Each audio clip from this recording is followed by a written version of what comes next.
நம்ம இப்போ டக்குன்னு சாம்பார் செய்ய போகிறோம். அதுக்கு பாசிப்பருப்பு எடுத்திருக்கேன். நான் 2 பேருக்கு அளவாக எடுத்திருக்கேன். இதை வந்து நம்ம பேச்சுலர் சாம்பார்னு சொல்லலாம். பாசிப்பருப்பு மட்டும் எடுத்திருக்கேன். இதை வந்து நம்ம கழுவி எடுத்துக்கலாம். 2 பேருக்கு 50 கிராம் அளவுக்கு தான் பாசிப்பருப்பு எடுத்திருக்கேன். அதை கழுவி எடுத்துக்கலாம். கழுவி வச்சு இதில் தண்ணி ஊற்றிக்கலாம். தேவையான அளவு தண்ணி ஊற்றிக்கோங்க. இப்போ நம்ம வந்து இதில் வந்து வெங்காயம், தக்காளி, உங்கள் வீட்டில் என்ன காய்கறி இருக்கோ அதை எடுத்துக்கோங்க. 3 பச்சை மிளகா எடுத்திருக்கேன். நீங்கள் வெறும் பச்சை மிளகா போட்டு கூட வச்சுக்கலாம். நம்ம இதில் வந்து நம்ம பொடியும் சேர்க்க போகிறதுனால பச்சை மிளகா 3 சேர்த்துருக்கேன். நான் வந்து கேரட்டு, பீன்ஸு, கத்திரிக்காய், தக்காளி, வெங்காயம் எல்லாத்தையும் நம்ம ஒன்றா போட்டுக்கலாம். போட்டாச்சு. இப்போ நம்ம இதில் சீரகம் 1 ஸ்பூன், மஞ்சப்பொடி 1/4 டீஸ்பூன் சேர்த்துக்கலாம்.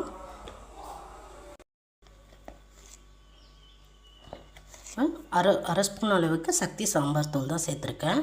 உங்களுக்கு வேணுன்னா என்ன பொடியோ நீங்கள் சாம்பாருக்கு சேர்ப்பீங்களோ அதை சேர்த்துக்கலாம். அவ்வளோதாங்க. இதை அப்படியே நம்ம குக்கரில் வச்சு ஒரு 3 விசில் விட்டு எடுக்க போகிறோம். அவ்வளோதான் ஃப்ரெண்ட்ஸ். இப்போ 3 விசில் விட்டு எடுத்தாச்சு.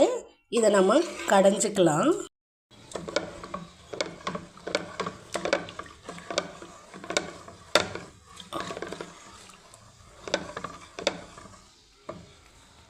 அவ்வளோதான் ஃப்ரெண்ட்ஸ். நம்ம இப்போ கடைஞ்சிட்டோம்.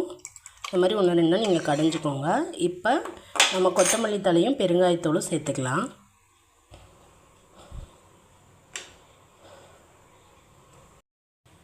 பெருங்காயத்தூள், கொத்தமல்லி தழை சேர்த்துட்டு நம்ம உப்பு சேர்த்துக்கலாம். சாம்பாருக்கு தேவையான உப்பு. அவ்வளோதான். ஒரு 5 நிமிஷம் நீங்கள் கொதிக்க விட்டு இறக்கிட்டு தாளிப்பு கொடுத்துக்கலாம். அதுக்கு தேவையான அளவு உப்பு சேர்த்துக்கோங்க. நம்ம சாம்பார் ரெடி ஆகிடுச்சு. இப்போ நம்ம அதுக்கு தாளிப்பு தான் நம்ம கொடுக்கணும்.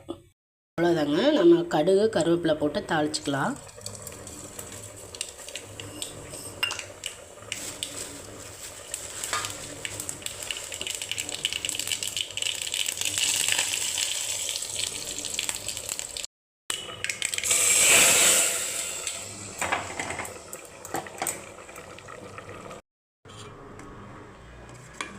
பாசிப்பருப்பு சாம்பார் ரெடி ஆயிடுச்சு. நீங்களும் ஒரு தடவை எப்படி இருக்குன்னு செஞ்சு பார்த்துட்டு சொல்லுங்கள்.